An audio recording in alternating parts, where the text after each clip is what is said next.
Assalamualaikum warahmatullahi wabarakatuh. Waalaikumsalam warahmatullahi Alhamdulillah wassalatu wassalamu ala Rasulillah wa ala alihi wa ashabihi wa man tabi'ahum bi ihsanin ila yaumiddin, amma ba'du. Bapak-bapak dan ibu-ibu semua, kita bersyukur kepada Allah Subhanahu wa taala atas segala yang Allah berikan kepada kita, baik yang kita senangi ataupun tidak. Kemudian kita bersalawat untuk Rasulullah, untuk keluarga beliau, sahabat-sahabat beliau, serta untuk semua kaum muslimin yang mengikuti langkah mereka sampai hari kiamat nanti. Untuk tema kita, sebagaimana yang kita sudah sampaikan, sudah disebutkan, yaitu kisah manusia pertama. Kisah manusia pertama atau kisah pertama untuk kehidupan manusia dan hingga kehidupan-kehidupan seterusnya. Dan pada kisah ini kita bukan hanya membahas kisah tentang manusia, tapi juga tentang makhluk lain yang tidak terlepas dari proses penciptaan manusia pertama ini, tentunya Nabi Adam. Siapa mereka? Ada malaikat yang berinteraksi dengan penciptaan manusia ini. Ada iblis juga. Kita akan membahas bagaimana sifat dan karakter manusia sejak sebelum ia diciptakan sampai nanti Nabi Adam diturunkan ke bumi. Kita juga akan bahas bagaimana interaksi iblis, bagaimana interaksi malaikat antara mereka, begitu juga dengan Allah Subhanahu wa taala. Bapak-bapak dan ibu-ibu yang kami muliakan, dalam sebuah hadis Rasulullah mengatakan, khairu yaumin tula'at fihi syam yaumul jumu'ah. Hari terbaik yang matahari terbit pada waktu itu adalah hari Jumat. Kenapa? Rasulullah mengatakan, fihi khuliqa Adam, pada hari itu Adam diciptakan, wa fihi udkhilal jannah, pada hari itu juga dimasukkan ke dalam surga, wa fihi ukhrija minha, pada hari Jumat juga beliau dikeluarkan dari surga. Bahkan ada hadis juga hari Jumat terjadi hari kiamat. Dan bertepatan juga kita pada hari ini berada pada hari Jumat, dan pembahasan kita juga tentang Nabi Adam. Bapak-bapak dan ibu-ibu yang kami muliakan, kisah Nabi Adam ini atau kisah manusia pertama ini, jika kita ingin melihat, maka akan kembali kepada ayat atau firman Allah Subhanahu wa taala, yaitu dalam surah Al-Baqarah ayat 30 dan seterusnya. Allah mengatakan, wa in qala rabbuka lil malaikati inni ja'ilun fil ardi khalifah qalu ataj'alu fiha man yufsidu fiha wa yasfiku ad-dima' wa nahnu nusabbihu bihamdika wa nuqaddisu lak. Pada kajian ini kita akan mengambil referensi lebih banyak itu ke tafsir Ibnu Katsir, kemudian dalam kitab beliau yang lain Al-Bidayah wa Nihayah, dan buku yang lainnya. Jadi jika nanti ingin lebih luas bisa baca tafsir Ibnu Katsir, Al-Bidayah wa Nihayah, dan tafsir-tafsir yang lain. Ketika Allah berkehendak ingin menciptakan atau menjadikan seorang khalifah di muka bumi, Allah mengatakan kepada para malaikat, wahai malaikat, aku ingin menjadikan seorang khalifah di muka bumi. Apa itu khalifah? Khalifah artinya pengganti. Itulah sebabnya Abu Bakar disebut dengan Khalifatul Rasulillah, pengganti Rasulullah.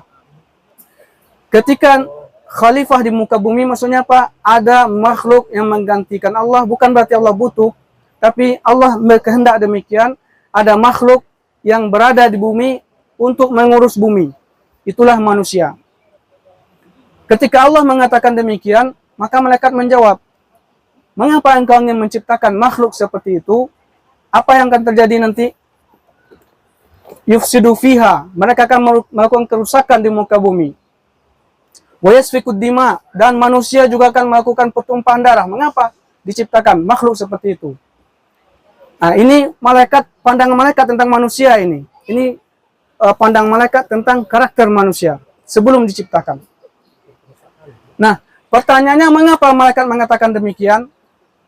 Ada ulama tafsir mengatakan sebelum manusia diciptakan sudah ada makhluk di bumi, yaitu bangsa jin. Dan bangsa jin ini mereka melakukan kerusakan. Maka diutuslah iblis menjadi pemimpin para malaikat untuk memusnahkan mereka. Dan ini adalah salah satu sebab juga iblis merasa sombong, karena dia menjadi pemimpin pada saat itu mengurus jin-jin yang merusak di bumi. Ada yang mengatakan bahwasanya malaikat itu memperkirakan saja bahwasanya manusia akan seperti itu nanti, melakukan kerusakan dan pertumpahan darah. Namun ada juga yang mengatakan yang ketiga, bahwasanya sebelum Allah mengatakan ini kepada malaikat, Allah sudah ngasih tahu dulu bahwasanya manusia ini yang akan diciptakan di bumi seperti ini, akan melakukan kerusakan, akan melakukan pertumpahan darah, akan begini begitu. Makanya malaikat menolak. Namun Allah mengatakan, inni a'lamu ma la ta'lamun. Ketika malaikat menyebutkan, kami ini ya Allah nuqaddisu lak wa nusabbihu bihamdik. Kami selalu mensucikan Engkau, bertasbih, selalu beribadah. Mengapa tidak kami saja cukup? Kenapa harus juga ada makhluk di muka bumi seperti itu? Sudah cukup kami saja. Kami selalu beribadah dan taat, sedangkan manusia itu nanti akan membangkang. Allah mengatakan, inni a'lamu ma la ta'lamun. Aku lebih tahu dan aku tahu yang kalian tidak tahu. Apa itu? Ulama tafsir mengatakan, Allah mengetahui meskipun manusia itu nantinya akan melakukan kerusakan, keburukan, tapi akan ada orang-orang yang mentauhidkan Allah, akan ada orang-orang yang taat, akan ada para rasul nantinya yang lebih mulia tentunya daripada malaikat jika orang itu taat. Dan satu hal yang paling penting adalah Allah menyatakan, ulama tafsir menyebutkan, aku lebih tahu daripada kalian wahai malaikat, karena ada di antara kalian, yaitu iblis. Iblis ini siapa? Kita nanti akan bahas. Yaitu iblis yang pada saat ini kalian katakan kalian selalu taat, selalu patuh, tapi ada di antara kalian yang akan membangkang. Tidak seperti yang kalian katakan. Tidak semua di antara kalian itu taat. Bapak-bapak dan ibu-ibu yang kami muliakan. Setelah Allah menetapkan akan ada khalifah di muka bumi, maka Allah mengutus malaikat untuk mengambil tanah di bumi. Jadi Nabi Adam, meskipun beliau diciptakan di surga, tapi ada juga mengatakan tidak di surga, setelah diciptakan baru masukkan ke surga. Meskipun Nabi Adam diciptakan di surga dan akan tinggal di surga, tapi unsur penciptaan Nabi Adam, bahan penciptaan Nabi Adam tetap diambil di bumi. Kenapa? Karena tujuan Allah penciptaan Nabi Adam adalah di bumi. Makanya diambil unsurnya di bumi. Padahal di surga juga bisa, banyak lagi bahan-bahan lain di surga, tapi Allah mengambilnya di bumi. Ini adalah perenungan penting bahwasanya memang manusia itu Nabi Adam dan Hawa untuk di bumi. Maka Allah mengutus malaikat terbaik, yaitu malaikat Jibril. Malaikat Jibril datang ke bumi mau ngambil tanah. Tapi ternyata bapak-bapak dan ibu-ibu lihat, ini karakter manusia sebelum jadi manusia. Ketika malaikat Jibril datang ingin mengambil tanah, apa kata tanah? A'udzubillahi minka, aku berlindung kepada Allah darimu, alla tankhusu minni syai'a, agar engkau tidak mengambil sedikit pun dariku dan agar engkau tidak merusakku. Padahal tanah tahu itu perintah dari Allah. Apa katanya? Aku berlindung kepada Allah, mencari alasan. Bagaimana caranya agar malaikat Jibril nggak ngambil? Karena tanah memohon perlindungan kepada Allah, maka Jibril balik. Ya Allah, tanah memohon perlindungan kepadamu, maka aku menerimanya. Kemudian diutus malaikat terbaik yang lain, malaikat Mikail, sama juga. Apa kata tanah?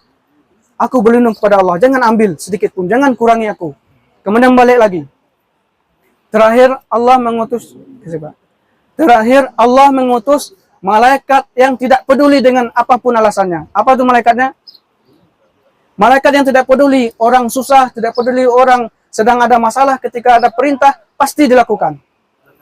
Malaikat maut, betul. Malaikat maut ini diutus. Ketika datang sama, a'udzubillah, aku berlindung kepada Allah agar engkau tidak mengambilku, kata tanah. Apa kata malaikat maut? Aku juga berlindung kepada Allah dalam keadaan tidak melakukan perintahnya. Kemudian diambil tanah. Apa jenis tanahnya? Tanahnya ada tanah yang warna merah, ada yang hitam, ada yang putih, ada tanah yang gersang, ada tanah yang subur, ada yang bagus, ada yang baik. Dari unsur tanah inilah digabungkan untuk penciptaan Nabi Adam. Itulah sebabnya keturunan Nabi Adam itu berbeda-beda. Ada yang putih, ada yang hitam, ada yang sifatnya baik, itu dari unsur tanah yang gersang tadi, tanah yang subur tadi. Ada yang sifatnya buruk dari unsur tanah yang gersang tadi. Jadi inilah unsur penciptaan manusia yang diambil oleh malaikat maut. Kemudian dibawalah ke tempat penciptaan Nabi Adam. Kita pilih pendapat misalnya yang di surga. Ketika di surga diciptakan, diproses bentuknya, maka jasad sudah selesai. Nah, dalam sebuah hadis Rasulullah mengatakan khuliqa Adam ala suratihi. Adam diciptakan dalam bentuknya. Apa bentuknya ini? Salah satu pemahamannya adalah Nabi Adam diciptakan langsung seukuran seperti itu, langsung besar, langsung dewasa, tidak seperti orang lain yang dari janin kemudian besar. Nabi Adam diciptakan langsung seperti itu. Tuluhu sittuna zira'an, panjangnya, tingginya 60 hasta. Atau kemarin saya lihat di Google, buka berapa ini 60 hasta, sekitar 36 meter. Setelah Nabi Adam diciptakan, jasad sudah ada, maka Allah tiupkan ruh. Ini kita lihat bagaimana karakter manusia. Dari pertama belum jadi, dari unsurnya saja sampai ini belum sempurna penciptaan. Maka Allah meniupkan ruh dari mana? Dari kepala. Ketika di kepala, kemudian sampai di hidung, Nabi Adam bersin. Jika bersin, ada riwayat mengatakan Allah mengatakan baca Alhamdulillah. Ada juga yang mengatakan malaikat. Kata Allah, wahai Adam, baca Alhamdulillah. Maka Nabi Adam baca Alhamdulillah, dan malaikat menjawab, rahimakallah. Jadi syariat kalau bersin, baca Alhamdulillah ini sudah ada sejak pertama Nabi Adam diciptakan, bahkan sebelum sempurna penciptaan Nabi Adam. Kemudian turun sampai ke kerongkongan ruh. Ketika sampai ke mata, sebelumnya itu Nabi Adam melihat buah-buahan surga. Oh, sangat indah sekali, sangat lezat sepertinya. Kemudian sampai di kerongkongan. Ketika ruh sampai kerongkongan, langsung berkeinginan untuk memakannya. Kemudian sampai di perut, terasa lapar. Ini belum sempurna nih, masih ruhnya sampai di perut, terasa lapar. Kemudian turun ruh sampai belum sempurna, sampai di paha. Nabi Adam sudah ingin berlari, sudah ingin melompat. Ngapain? Mengambil buah yang ada di surga. Maka Allah mengatakan khuliqal insan min ajal. Manusia itu diciptakan dalam keadaan tergesa-gesa. Dan sifat tergesa-gesa ini sampai hari ini masih ada pada keturunan Nabi Adam. Bapak-bapak dan ibu-ibu yang kami muliakan. Setelah proses ini, Nabi Adam sudah diciptakan, kemudian Allah perintahkan kepada Nabi Adam untuk menemui malaikat yang sedang duduk-duduk waktu itu di surga. Apa perintah Allah? Wahai Adam, datangilah para malaikat itu dan ucapkan salam. Dan dengarkan apa jawaban mereka. Apa yang mereka jawab itu, itulah ucapan salam untukmu dan keturunanmu. Kemudian Nabi Adam mendatangi malaikat yang sedang duduk-duduk, mengucapkan Assalamualaikum. Kata malaikat, Waalaikumsalam warahmatullah. Ditambah warahmatullah. Dan di sini juga kita melihat bahwasanya syariat salam juga sudah ada sejak pertama Nabi Adam diciptakan sampai hari ini masih ada. Berarti ucapan salam ini Nabi Adam, Nabi Idris, Nuh, sampai Nabi Muhammad semua ada. Karena ini sudah disyariatkan sejak Nabi Adam pertama kali diciptakan. Setelah itu, yang sama-sama kita ketahui, Allah memerintahkan kepada para malaikat untuk sujud kepada Nabi Adam. Sujudnya ini bukan sujud ibadah, tapi sujud penghormatan dan pemuliaan. Kenapa? Di antara kelebihan Nabi Adam daripada malaikat dan iblis adalah Nabi Adam memiliki ilmu yang lebih dari mereka. Apa itu? Wa 'allama Adam al-asma'a kullaha tsumma 'aradahu 'alal malaikah, sampai akhir ayat. Allah mengajarkan nama-nama atau memberikan ilmu kepada Nabi Adam yang malaikat tidak tahu. Ini salah satu kemuliaan ilmu sehingga Nabi Adam dimuliakan dan diperintahkan para malaikat sujud. Termasuk di antara mereka itu adalah iblis. Di antara mereka iblis. Nah, iblis juga diperintahkan sujud. Kenapa? Karena iblis pada saat itu hidup bersama para malaikat. Iblis ini apakah malaikat juga? Tidak. Iblis dari golongan jin. Tapi karena iblis ini Allah berikan tugas. Apa tugas iblis? Kita bisa baca di pembahasan tafsir. Iblis pada saat itu tugasnya penjaga surga. Lihat bagaimana kemuliaan iblis pada saat itu. Penjaga surga. Sebelumnya kita juga mengatakan memimpin malaikat untuk mengusir jin-jin yang merusak di bumi. Iblis ini adalah dari bangsa jin. Tapi karena dia taat, dia berbaur dengan malaikat, seolah-olah dia itu dari bagian daripada malaikat, sehingga masuk ke dalam perintah untuk bersujud. Semua malaikat sujud kecuali iblis. Aba wastakbara. Dia enggan karena dia sombong. Kenapa dia sombong? Iblis mengatakan, "Ya Allah, ana khairun minhu, khalaqtani min nar wa khalaqtahu min tin." Ya Allah, aku lebih baik. Aku lebih tua daripada Adam. Aku diciptakan lebih duluan daripada Adam. Aku ini penjaga surga. Nabi Adam ini diciptakan di surga, saya penjaganya. Saya dari api, dia dari tanah. Lebih baik, ngapain saya sujud? Ini adalah sifat iblis. Kesombongan adalah sifat pertama pembangkangan yang dilakukan makhluk Allah kepada Allah, dan juga sifat iblis ini menurun juga kepada manusia. Coba lihat bagaimana iblis mengatakan, "Ana khairun minhu." Saya lebih baik daripada Adam. Adam dari tanah, saya di api. Dari mana iblis ini tahu? Dari dirinya sendiri, pikirannya saja. Dan manusia pada hari ini sangat banyak sekali memiliki sifat iblis ini. Apa? Dia merasa dia lebih baik daripada manusia lain. Atas dasar apa? Pikiran dia sendiri. Nah, kalau ada orang-orang seperti ini, maka dia telah menuruni atau mewariskan sifat iblis. Kita tidak boleh menganggap diri kita lebih baik, apalagi itu berdasarkan persangkaan saja. Kaum muslimin dan muslimat rahimakumullah. Adam menolak, iblis menolak. Maka iblis dikeluarkan dari surga. Tapi iblis memiliki permintaan pada Allah. Kita lihat bagaimana permintaan iblis ketika melakukan pelanggaran dan permintaan Nabi Adam. Iblis permintaannya apa? Ya Allah, tangguhkan umurku sampai hari kiamat, dan izinkan aku untuk menggoda, merusak anak keturunan Adam. Allah berikan permintaan ini.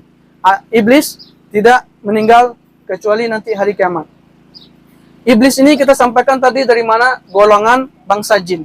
Dan hanya satu saja golongan bangsa jin yang tidak mati-mati sampai hari kiamat. Sedangkan jin-jin yang lain itu mati seperti kita. Dan siapa saja yang mengikuti iblis dalam menginginkan keburukan atau melarang orang melakukan kebaikan disebut dengan syaitan. Syaitan ini bisa dari jin, bisa juga dari manusia. Jadi manusia itu juga bisa jadi syaitan.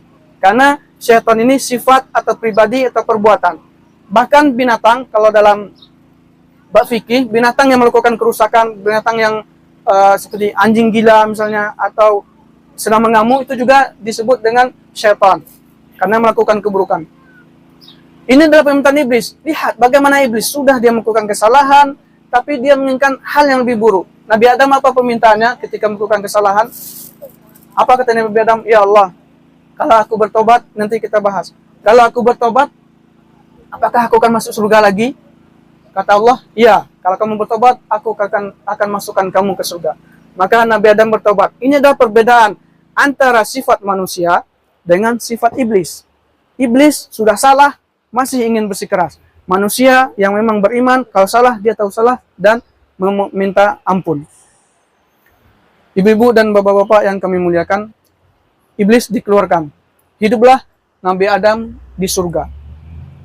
Nah, Nabi Adam di surga ini, kita tahu surga itu sangat indah sekali.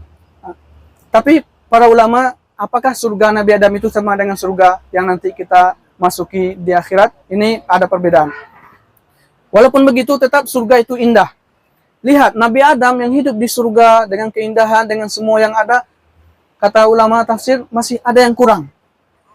Ini dalam surga ini masih ada yang kurang. Apa yang kurang? Teman. Bingung sendiri dalam surga. Walaupun ada malaikat, tapi malaikat itu jenisnya beda. Ini manusia, ini malaikat. Maka ketika suatu hari Nabi Adam sedang tidur, diciptakanlah Hawa dari salah satu tulang rusuk Nabi Adam yang sebelah kiri yang pendek. Nah, di sini kita melihat bahwasanya laki-laki itu, meskipun dia dalam kebahagiaan, dalam kemudahan, dia tetap butuh teman untuk mendampingi hidupnya. Sebaliknya pun begitu. Wanita pun butuh begitu, tidak bisa sendiri-sendiri. Ketika Hawa diciptakan, Adam bangun, sudah ada di atas kepalanya. Nabi Adam lihat, kamu siapa? Kata Nabi Adam. Tiba-tiba datang, tapi Nabi Adam tidak terkejut. Kamu siapa? Kata Hawa, saya wanita. Kemudian, kenapa kamu diciptakan? Kata Nabi Adam. Hawa menjawab, litas kunu ilaya, agar kamu, wahai Adam, wahai laki-laki, merasa tenang, merasa tentram bersamaku. Nah, jadi itu makanya dalam surat kalau orang mau nikah biasanya suami itu ada ayat Ar-Rum itu apa? Wa min ayatihi an khalaqalakum min anfusikum azwajan gimana? Litaskunu ilaiha. Agar merasa tentram. Wa ja'ala bainakum mawaddah warahmah. Jadi agar laki-laki itu tentram, tenang, maka butuh wanita. Inilah diciptakan Adam, meskipun Adam di surga. Kemudian malaikat lihat, oh ada Adam, ada Hawa. Allah sebelumnya pernah mengatakan bahwasanya Allah mengajarkan nama-nama kepada Nabi Adam. Apa kata para malaikat? Ayo kita coba. Betul apa tidak? Datanglah malaikat ke sana. Adam, siapa ini namanya? Adam belum dikasih tahu Hawa nih, Allah tidak ngasih tahu dalam pada saat itu, tapi sebelumnya Adam menjawab namanya Hawa. Kemudian mereka bertanya lagi, kenapa namanya Hawa? Kata Adam, karena dia diciptakan min syai'in hayyin. Karena Hawa diciptakan dari sesuatu yang hidup. Jadi Hawa itu dikata hayah, hidup. Apa itu sesuatu yang hidup? Tulang rusuk Nabi Adam. Nah, tulang rusuk Nabi Adam yang sebelah kiri yang pendek itu kemudian Allah sembuhkan dan diganti dengan daging. Nah, kadang-kadang orang bilang mungkin dia tulang rusuk saya yang hilang. Ini perkiraan saja. Bapak dan ibu yang kami muliakan, maka hiduplah Adam dan Hawa di surga dalam suatu keindahan, kebahagiaan. Namun sama-sama kita ketahui bahwasanya Allah melarang wala taqrabu hadhihi syajarah fatakuna minadh dhalimin. Jangan dekati satu pohon ini. Yang lain boleh, wa kulu minha ragadan haitsu syi'tum, makan sesuka hati kalian. Tapi pohon ini, buah ini jangan, satu ini saja. Pohonnya ini apa? Nah, orang bilang Syajaratul Khuldi. Ini Syajaratul Khuldi ini penamaan dari iblis ini. Iblis mengatakan apa? Allah melarang kamu agar engkau tidak menjadi orang yang kekal. Nah, para ulama menyebutkan, ulama tafsir, apa pohonnya, apa buahnya? Ada mengatakan anggur, ada mengatakan zaitun, ada mengatakan yang lain-lain. Tapi kita tidak bisa memastikan. Intinya ada satu pohon, satu buah yang dilarang. Nah, Nabi Adam dan Hawa berada di surga, sedangkan iblis sudah di luar. Tapi ternyata iblis bisa. Bagaimana caranya? Iblis menggoda, merayu Adam dan Hawa agar mau melanggar perintah Allah. Nah, sebenarnya Adam dan Hawa ini nggak suka, nggak ada keinginan untuk melakukan pelanggaran untuk makan itu. Tapi karena digoda-goda, dirayu-rayu oleh iblis, maka terjadilah. Pertanyaannya, bagaimana iblis itu bisa merayu Adam dan Hawa, sedangkan Adam dan Hawa di surga, iblis sudah di luar.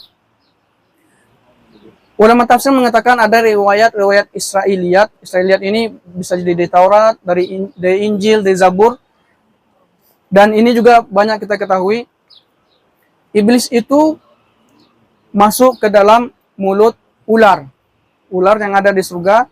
Kemudian dia datang, masuk ke dalam keadaan tidak resmi. Jadi ada ulama mengatakan juga, iblis ini dikeluarkan secara resmi kalau kitanya. Tidak boleh, tapi sedang ngendap-ngendap masih bisa. Jadi masuk ke dalam mulut ular, menggoda Hawa. Jadi yang goda pertama itu Hawa. Ada ulama mengatakan, tidak harus juga iblis itu masuk. Bisa jadi dia di tepi surga. Ini seperti yang katakan oleh Syekh Muhammad Amin Al-Syinkiti dalam tafsir beliau Adwaul Bayan. Jadi di tepi surga. Ada juga ulama mengatakan tidak harus juga.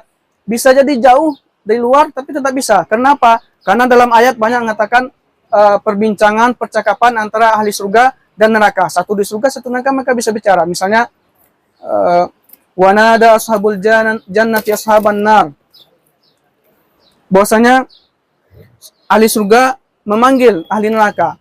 Apakah kalian sudah mendapatkan yang dijanjikan Allah kepada kalian? Kalau kami sudah, kata orang ahli neraka, kami juga mendapatkannya. Dan ayat-ayat yang lain. Jadi bisa saja meskipun iblis tidak berada dalam surga, tidak dekat di surga, tetap bisa berbicara. Nah, siapa yang pertama kali tergoda, yang terayu oleh iblis? Adalah Hawa. Kita lihat di sini memang wanita itu lebih mudah tergoda. Sifat atau buat manusia wanita itu, kalau dalam Islam, mereka lebih kepada perasaan. Makanya beberapa hadis mengatakan ada wanita itu naqisatul aqli waddin. Akalnya itu lebih kurang daripada laki-laki. Bukan berarti wanita tidak ada yang cerdas, Bukan berarti itu sebuah kekurangan, tapi itu sebuah kebaikan. Kenapa? Kalau laki-laki dan wanita sama-sama cerdas, akalnya sama, itu susah. Jadi harus ada satu dominan perasaan, satu dominan akal, sehingga ketika menikah itu melengkapi. Jadi wanita itu dominannya ke perasaan. Ketika iblis menggoda, dia tergoda. Dimakanlah buah itu. Ketika dimakan, datang Adam. Apa kata Adam? Kata Hawa ke Adam, Adam, ayo makan ini. Ini Adam ini dia kuat, seharusnya dia harus mendapatkan ketenangan, ketentraman, tapi ternyata terayu oleh istrinya. Adam, ayo makan ini. Saya sudah makan. Ini dalam tafsir Ibnu Katsir. Saya sudah makan, tapi tidak apa-apa ini, aman-aman saja. Allah melarang kita berarti betul ini kata iblis. Kita tidak boleh makan ini supaya kita kekal seperti malaikat. Saya sudah makan, saya tidak sakit, saya tidak masalah apa-apa. Oh, Adam ambil juga makan. Setelah makan apa yang terjadi? Nampak aurat mereka. Apa pakaian Nabi Adam dan Hawa pada waktu itu di surga? Ulama tafsir mengatakan ada cahaya yang menerangi anggota tubuh mereka sehingga auratnya tidak nampak. Ketika Adam dan Hawa memakan buah yang dilarang itu, maka cahaya itu hilang dan nampak aurat mereka. Karena hal itu, maka Adam dan Hawa malu. Maka ambillah daun-daun yang ada di surga ditutupi. Dan Adam berlari, ingin bersembunyi. Apa kata Allah? Ya Adam, atafir minni. Wahai Adam, apa kamu lari dariku? Mau kemana lari dari Allah? Kata Adam, la ya Allah, ana astahiming. Tapi aku malu kepadamu. Nah, kemudian saat itulah Nabi Adam mengatakan, ya Allah, kalau aku bertobat, apakah aku akan masuk surga? Kata Allah, iya. Tapi walaupun begitu, keputusan Adam dan Hawa sudah diputuskan untuk diturunkan ke bumi. Kaum muslimin dan muslimat rahimakumullah.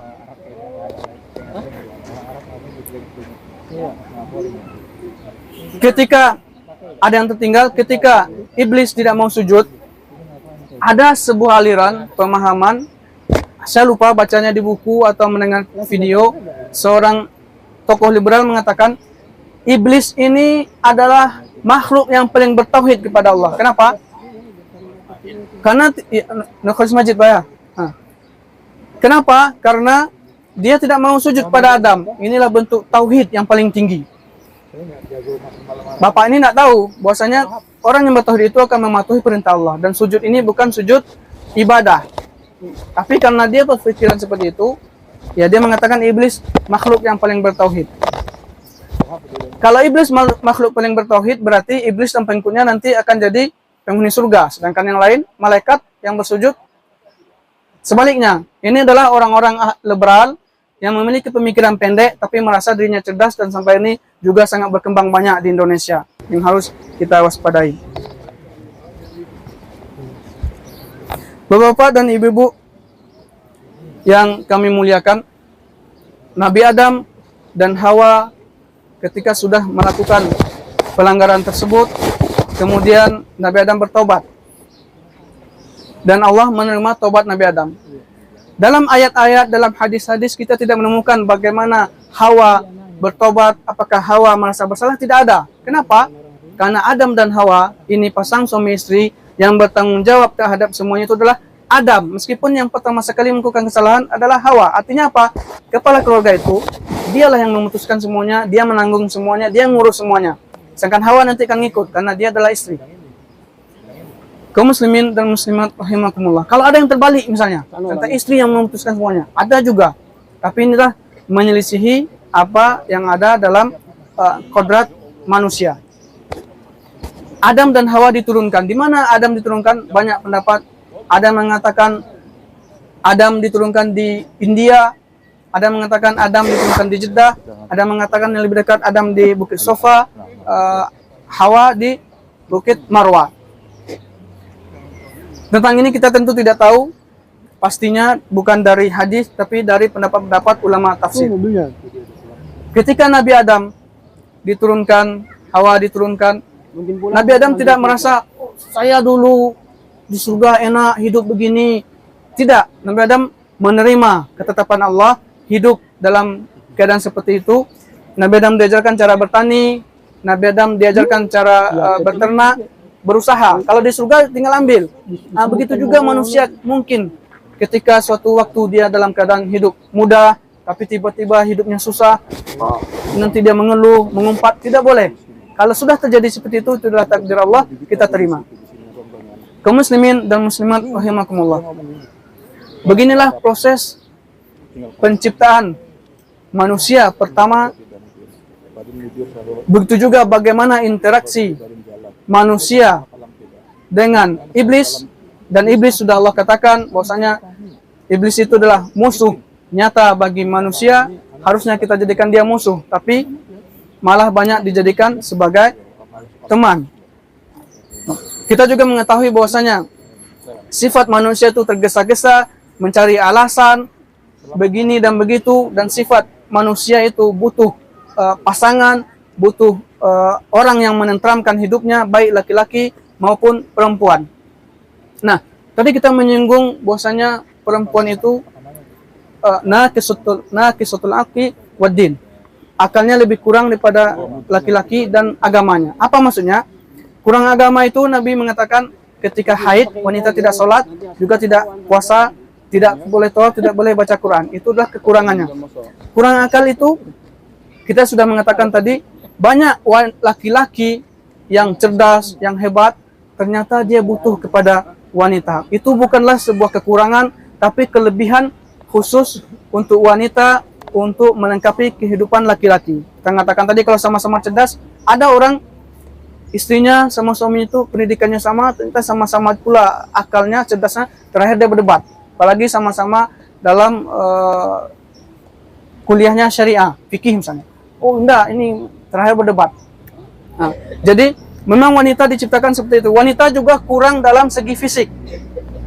Kurang dalam segi fisik. Fisiknya lebih lemah. Nah, tapi hari ini kita melihat ada, sudah lama sebenarnya, itu pemahaman atau sebuah pemikiran emansipasi wanita. Maunya sama. Sudah jelas berbeda, tidak akan bisa sama. Kalau mau sama, sudah lakukan hal yang sama dengan laki-laki. Tidak akan mungkin. Nah, tapi wanita ada hal-hal yang bisa dilakukan wanita, laki-laki tidak bisa. Wanita itu bisa melakukan banyak hal dalam satu waktu, mengurus anak, memasak, begini. Coba kasih ke suami satu hari. Tidak akan sanggup. Suami itu, sebagian orang ya, mengurus anaknya, menjaga anaknya 1 jam, 3 jam, 4 jam, apalagi anaknya yang aktif, sangat susah. Tapi wanita aman-aman saja. Wanita bisa mengandung 9 bulan, bisa melahirkan, menyusui, kemudian lahir lagi, ada yang lahir lagi, hamil lagi, menyusui. 6 tahun berturut-turut ada. Baru umur 1 tahun anaknya dah hamil lagi. 4 anak ada di daerah kami. Itu berturut-turut. Baru hamil, melahirkan, hamil lagi, melahirkan, ngurus. Itu semua bertahun-tahun. Kalau laki-laki mungkin stres ya. Tapi wanita dengan kelembutan hatinya, dengan dominan perasaannya, kasih sayang kepada anak, dia mampu. Kasih sayang kepada suami, dia mampu. Nah, dari ini kita mengambil pelajaran bahwasanya sifat-sifat manusia dan kehidupan manusia tidak akan terlepas dari makhluk yang sebelumnya berpartisipasi dalam penciptaan manusia, yaitu malaikat. Kita mengetahui ada malaikat mencatat amal kita. Kita mengetahui ada malaikat yang menjaga manusia dari segala arah. Kita juga sebelumnya mengatakan ada iblis atau setan yang selalu iri, selalu dengki, selalu ingin manusia sama seperti mereka. Maka jangan kita meniru sifat iblis ini. Tapi lihatlah malaikat dan lihatlah Nabi Adam ketika dia bersalah, dia bertobat dan memohon maaf dan berharap kembali untuk bisa masuk surga. Karena apa? Karena surga diciptakan untuk manusia dan jin. Dan kesalahan Nabi Adam ini penting. Nabi Adam melakukan kesalahan sebelum kita tutup. Dalam beberapa hadis, hadis Bukhari dan hadis Muslim, nanti di akhirat Nabi Musa datang kepada Nabi Adam. Wahai Adam, anta abul bashar. Wahai Adam, kamu bapak manusia. Allah menciptakanmu dengan tanganmu. Allah ciptakan engkau di surga, engkau masuk surga. Tapi kenapa engkau melakukan kesalahan? Engkau telah mengkhianati kami. Engkau telah mengecewakan kami dengan perbuatanmu. Sehingga engkau diturunkan ke bumi dan kami merasakan kesusahan di bumi. Ini adalah perdebatan Adam dan Musa di akhirat. Kata Nabi Musa, ini kesalahan Nabi Adam. Ngapain Nabi Adam ini makan itu? Jelas dilarang. Tersisa kami jadinya sekarang ini. Apa kata Nabi Adam? Wahai Musa, apakah Allah telah menulis kitab Taurat untukmu? Apakah engkau membaca di kitab Taurat itu tentang diriku yang akan diturunkan ke bumi? Kata Musa, iya. Tahukah engkau berapa tahun itu ditulis, Taurat itu ditulis sebelum aku diciptakan? Kata Nabi Musa, 40 tahun. Jadi Nabi Adam mengatakan, mengapa engkau menyalahkanku terhadap sesuatu yang sudah Allah putuskan untukku 40 tahun sebelum aku diciptakan? Ini sudah jelas Allah tetapkan. Ngapain kamu debat lagi? Ngapain kau salahkan? Maka akhirnya Nabi Musa diam, dan Nabi Musa mengerti ini adalah ketetapan Allah, bukan langsung kesalahan Nabi Adam. Meskipun itu salah, tapi sudah ketetapan Allah. Dan Nabi Adam juga sudah bertobat. Sedangkan orang, kita kalau melakukan kesalahan tidak boleh berhujah dengan takdir. Ini takdir Allah, tidak bisa. Karena kalau begitu semua orang nanti mengatakan, ini kan sudah Allah tetapkan. Tidak bisa. Tapi kalau sudah berubah, kata ulama, sudah bertobat, boleh. Itu kemarin itu Allah takdirkan saya melakukan kesalahan, sekarang saya sudah berubah, saya bertobat, semoga Allah ampuni, dan sebagainya. Mungkin itu saja yang kita sampaikan. Kalau ada saran, ada kritik, ada pertanyaan, boleh disampaikan. Ya. Menyelaraskan. Ya, Nabi Adam, memang tujuan diciptakan Nabi Adam untuk berada di bumi, untuk kehidupan di dunia. Jadi kehidupan Nabi Adam pertama itu, sebelum meninggal itu, memang tujuannya untuk berada di bumi, bukan berada di surga. Itulah sebabnya, saya lupa pernah baca itu, Nabi Adam itu berada di surga itu cuma beberapa waktu sebelum diturunkan ke bumi. Jadi Allah menetapkan dari awal Nabi Adam untuk tinggal di bumi, berketurunan di bumi, kemudian meninggal. Tapi tujuan akhir, karena beliau adalah Nabi Adam, beliau orang yang dimuliakan, termasuk juga orang-orang beriman, tujuan akhirnya tentu ke surga yang nanti di akhirat. Nah, tadi kita sampaikan, apakah surga di akhirat itu sama dengan surga Nabi Adam? Kita tidak tahu. Ada yang mengatakan iya sama, ada yang mengatakan berbeda. Apakah surga Nabi Adam itu di langit atau di bumi? Tidak tahu juga. Seperti itu, Pak.